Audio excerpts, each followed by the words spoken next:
दोस्तों, आपके अपने YouTube channel learning with Shyam में आपका स्वागत है। और पिछली वीडियो में हमने पढ़ा था बालक का शारीरिक विकास, और बालक के शारीरिक विकास में हमने शेषावस्था के शारीरिक विकास के बारे में पढ़ा था कि किस प्रकार शेषावस्था में शारीरिक विकास होते हैं, शरीर का वजन कितना होता है, उसकी जो हाइट लंबाई कितनी होती है, सिर मस्तिष्क के बाहर हड्डियाँ कितनी होती है। तो हमने पढ़ा था कि जन्म के समय 270 हड्डियाँ होती हैं। उसके बाद में बाल्यावस्था में शारीरिक विकास, शेषावस्था में हमने पढ़ा था, और अब हम पढ़ते हैं बाल्यावस्था में शारीरिक विकास। तो भार 36 से 43 kg के लगभग हो जाता है। लंबाई है वो 2 या 3 इंच तक बढ़ जाती है, मतलब 106 सेंटीमीटर या फिर 42 इंच तक। सिर या मस्तिष्क है वो 5 से 6 वर्ष तक, 5 से 6 वर्ष तक मतलब बालक का विकास का लगभग 90% हो जाता है। 10 वर्ष तक 95% हो जाता है, और 12 वर्ष तक शिशु के मस्तिष्क का भार है वो कितना हो जाता है, 1260 ग्राम हो जाता है। कितने वर्ष? 10 वर्ष की आयु तक जो भार है वो 1260 ग्राम हो जाता है। उसके बाद में हड्डियाँ अधिक मजबूत हो जाती है पहले से।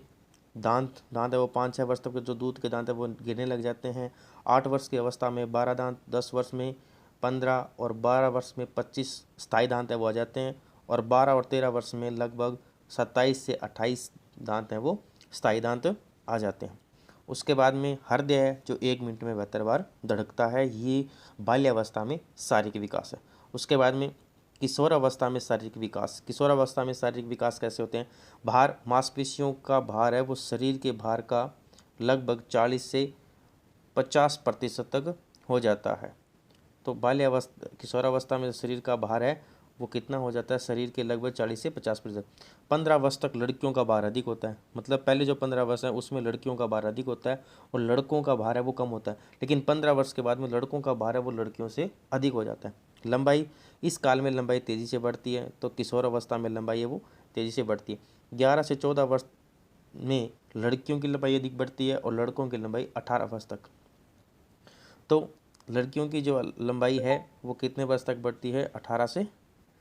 11 से 14 वर्ष तक, और जो लड़कों की हाइट है वो 18 वर्ष तक बढ़ती है, और लड़कियों की लंबाई है वो 16 वर्ष तक बढ़ती रहती है। तो सबसे अधिक जो लंबाई है वो इसी अवस्था में बढ़ती है। हड्डियाँ हैं वो 18 वर्ष की अवस्था में हड्डियों का अस्थिकरण हो जाता है, की क्रिया पूर्ण हो जाती है, और इसी कारण हड्डियों की संख्या है वो कितनी हो जाती है? 206 हो जाती है। यहाँ पे हड्डियों की संख्या कितनी हो जाती है? 206 हो जाती है। और हड्डियों का विकास है वो पैराथाइड ग्रंथि से संबंधित होता है। हड्डियों का जो विकास है वो किससे संबंधित होता है? हड्डियों का जो विकास है वो पैराथाइड ग्रंथि से संबंधित होता है। दांत इस काल में 28 है वो 28 दांत हैं वो स्थायी हो जाते हैं, और इसमें जो 4 अक्कल दाढ़ है वो भी इस अवस्था के अंत तक आ जाती है।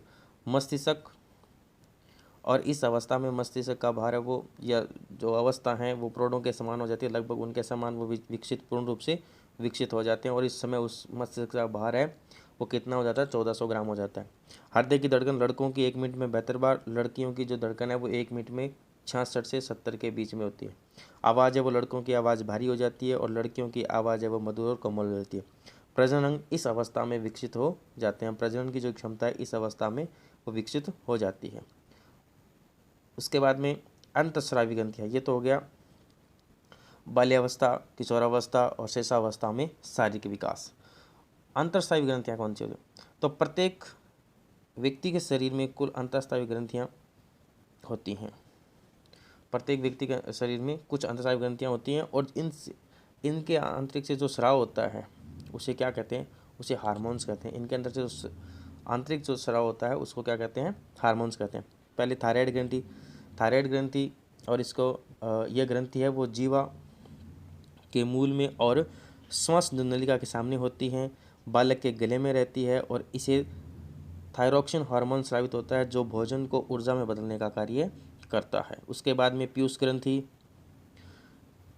ग्रंथि ये मस्तिष्क में रहती है। अत्यधिक सक्रिय से बालक लंबा तथा कम सक्रियता से बालक का विकास कम होता है। इसे मास्टर ग्रंथि भी कहते हैं कि ये अगर अधिक सक्रिय होती है तो इसमें बालक की जो शारीरिक विकास है वो तेज़ होता है, और अगर कम रहता है तो बालक का विकास कम हो जाता है, कम सक्रिय, तो इसे मास्टर ग्रंथि भी कहा जाता है। एड्रिनल ग्रंथि हार्मोन स्रावित होता है जो संवेगों को नियंत्रित करता है। एड्रिनल ग्रंथि इसके वो हार्मोन स्रावित होता है जिसके कारण संवेगों को नियंत्रित किया जाता है। इसकी कमी के कारण व्यक्ति है वो चिड़चिड़ा, उदास और निर्बल बनाती है। जनन ग्रंथि पुरुषों में एड्रेनाइन और महिला में एस्ट्रोजन पाया जाता है, जो स्त्रोचित और पुरुषोचित गुण का विकास करती है। मतलब अलग अलग जैसे व्यक्ति में पाया जाता है तो वहाँ पे उस प्रकार के जो प्रजनन जो गुण हैं वो विकसित करती हैं। थाइमस ग्रंथि ये गर्दन के निचले हिस्से और छाती के ऊपर हिस्से में पाई जाती है। थाइमस हार्मोन स्रावित होता है और रोग प्रतिरक्षा प्रणाली में विकास में क्या करता है, ये मदद करता है। उसके बाद में पैराथाइड ग्रंथि, और इस ग्रंथि के रक्त में कैल्शियम के स्तर को नियंत्रित करने का ये काम करती है। उसके बाद में फ्राइड का मनोवैज्ञानिक विकास सिद्धांत। फ्राइड की क्या अवधारणा थी और फ्राइड ने क्या क्या इसके बारे में कहा था। अवधारणा, फ्राइड की जो अवधारणा है कि किसी भी व्यक्ति के व्यक्तित्व विकास में उसकी काम शक्ति बहुत प्रभाव डालती है, कि व्यक्ति का जो व्यक्तित्व विकास होता है उसके काम करने की जो शक्ति है उसको सबसे ज़्यादा प्रभावित करती है। और काम शक्ति को ही उसने क्या कहा था, लिबिडो कहा था। फ्राइड ने काम शक्ति को क्या था, लिबिडो कहा था। और उसकी मुख्य अवस्थाएं कौन कौन सी बताई है उसने। एक है मुख्य अवस्था, गुदी अवस्था, लैंगिक अवस्था, आदर्श अवस्था, जनन केंद्रीय अवस्था। ये कुछ 4-5 जन की अवस्थाएं बताई हैं, इनमें होता है। तो पहली अवस्था मुख्य अवस्था, इसमें कामुकता की प्रथम अवस्था मानी जाती है। जन्म से 18 माह तक, इसका समय याद रखना है, कितना समय, जन्म से 18 माह तक। और इसमें जो सबसे ज़्यादा बालक है वो मुख्य क्षेत्र की ओर केंद्रित होता है। उसके बाद में गुदी अवस्था, यह अवस्था 18 माह से लेकर 3 वर्ष तक मानी जाती है, तक चलती है। और इसमें बालक काम शक्ति मुख से हटाकर गुदा क्षेत्र की ओर केंद्रित करता है। तीसरी है लैंगिक अवस्था, ये 3 से 5 वर्ष तक है। इन अवस्थाओं की जो आयु है वो याद रखनी है आप लोगों को। शक्ति का केंद्र बिंदु जननेंद्रियां होती हैं। आदर्श अवस्था, इसमें 5 से 12 वर्ष मानी जाती है के बीच की आयु मानी जाती है। काम शक्ति आदर्श हो जाती है। और 5वीं है जननेंद्रिय अवस्था, यह मनोलैंगिक विकास की अंतिम अवस्था है। मनोलैंगिक विकास की अंतिम अवस्था है और काम शक्ति ज्ञानेंद्रिय पर केंद्रित रहती है। इसका उपयोग विपरीत लिंग एवं स्थानोन्नति के लिए किया जाता है। मतलब इसका जो प्रभाव है वो विपरीत लिंग के प्रति उत्पन्न होता है। तो ये था फ्राइड का कुछ मनोलैंगिक विकास सिद्धांत। उसके बाद में बालक का मानसिक विकास कैसे होता है उसके बारे में। बालक का मानसिक विकास के प्रमुख घटक हैं संवेदना, निरीक्षण, समरण, कल्पना, चिंतन, निर्णय, बुद्धि, रुचि, प्रत्यक्षीकरण, तर्क, ध्यान, भाषा एवं सीखना। ये आदि सब क्या है, बालक का मानसिक विकास है। तो शेषावस्था में बालक का मानसिक विकास, शोरसेन के शब्दों में क्या, कि जैसे जैसे शिशु प्रतिदिन, प्रतिमाह, प्रतिवर्ष बढ़ता जाता है वैसे वैसे उसकी शक्तियों में परिवर्तन होता जाता है। ये किसके कहें, ये शोरसेन के शब्द हैं। जॉन लॉक के अनुसार जन्म व उसके प्रथम सप्ताह में नवजात शिशु का मस्तिष्क कोरे कागज के समान होता है। मतलब जब जन्म लेता है तो उसके समान उसका जो मस्तिष्क है वो कोरे कागज के समान होता है। उसकी अवस्थाएं बताई उसने। दूसरा सप्ताह वो प्रकाश की चमकीली वस्तुओं की ओर ध्यान देता है। दूसरे माह में ध्वनियों को पहचानता है। तीसरे माह माँ को सही से पहचानने पर लग जाता है। छठे माह के अंदर प्रेम और क्रोध के भाव को समझने लगता है। प्रथम वर्ष में कुछ शब्द बोलता है। द्वितीय वर्ष के जो शब्द भंडार है वो 100 से 200 तक हो जाते हैं। छोटे छोटे वाक्य बोलना शुरू करता है।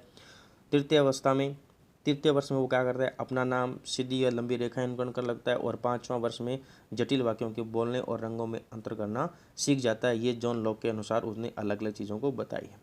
बाल्यावस्था में मानसिक विकास, क्रो एंड क्रो के अनुसार जब बालक 6 वर्ष का हो जाता है तो उसकी मानसिक योग्यताओं का लगभग पूर्ण विकास हो जाता है। किसके अनुसार, क्रो एंड क्रो के अनुसार, कि बालक जब 6 वर्ष का हो जाता है उसकी मानसिक योग्यताओं का लगभग विकास हो जाता है। इस अवस्था में बालक की चिंतनशीलता में परिपक्व आती है। मतलब बालक है वो चिंतनशीलता, सोचने की क्षमता है वो अधिक बढ़ जाती है। छठे वर्ष में वो क्या करता है, 14 से 15 तक गिनती की सुनाने की योग्यता रखता है। 7वें वर्ष में साधारण वस्तुओं में अंतर करता है। 8वां वर्ष छोटी छोटी कविताएं, कहानी याद कर लेता है। 9वें वर्ष दिन, समय, दिनांक, वार, वर्ष व सिक्के की पहचान कर लेता है।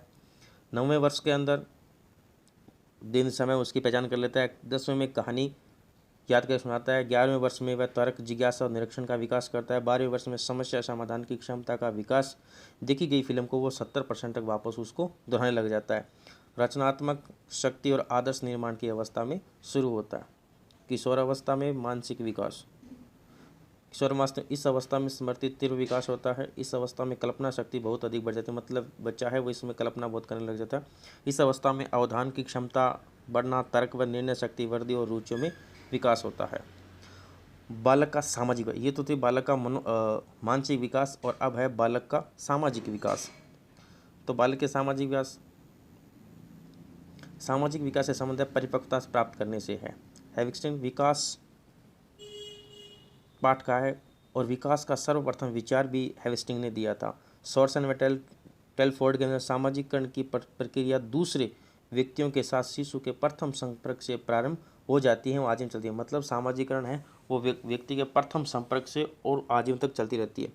दुर्कहेम के अनुसार परिवार जीवन की पहली पाठशाला है। ये इंपॉर्टेंट है। किसने कहा था कि परिवार है जीवन की पहली पाठशाला है।